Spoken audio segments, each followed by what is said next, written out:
जम्मू कश्मीर की जंग की यदि बात की जाए तो जनता किसके संग है ये सभी जानना चाहते हैं, क्योंकि 10 साल बाद यहां पर चुनाव हो रहे हैं और ना सिर्फ बीजेपी की अग्नि परीक्षा बल्कि प्रधानमंत्री नरेंद्र मोदी की भी अग्नि परीक्षा।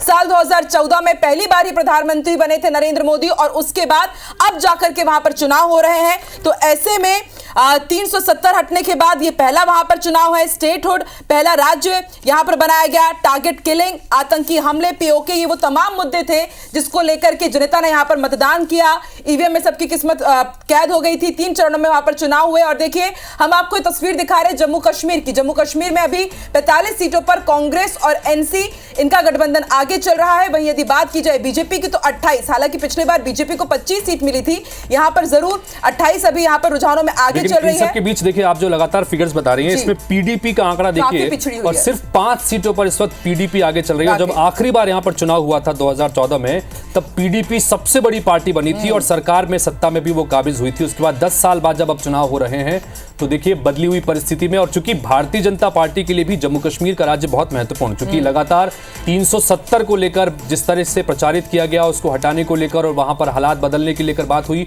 भारतीय जनता पार्टी बड़ी आशान्वित थी कि इसका फायदा नतीजों में दिखेगा। लेकिन अभी तक के रुझान तो यही इशारा कर रहे हैं कि नेशनल कॉन्फ्रेंस और कांग्रेस पार्टी यहां पर वापस सत्ता में लौटने की बात कर रही है। सबसे महत्वपूर्ण बात यह कि कांग्रेस ने अपने मैनिफेस्टो में धारा 370 को लेकर कहीं कोई जिक्र नहीं किया, लेकिन नेशनल कॉन्फ्रेंस ने साफ साफ ये लिखा कि अगर उनकी सरकार आती है तो वो फिर से धारा 370 को बहाल यहां पर करेंगे।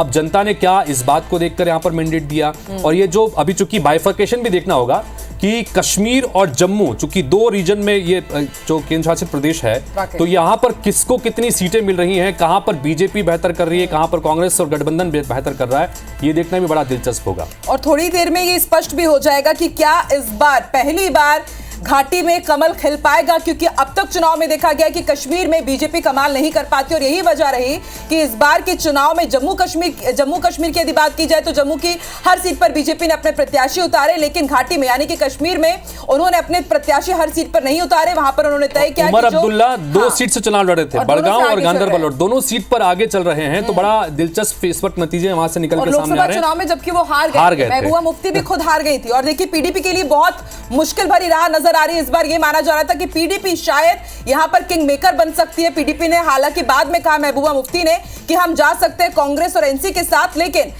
रुझानों की यदि बात की जाए तो कांग्रेस गठबंधन आगे चल रहा है 45 सीट पर, और इससे यह भी जरूर कहीं ना कहीं साफ है कि यहां पर भी स्पष्ट बहुमत इस गठबंधन को हितैषी। चलिए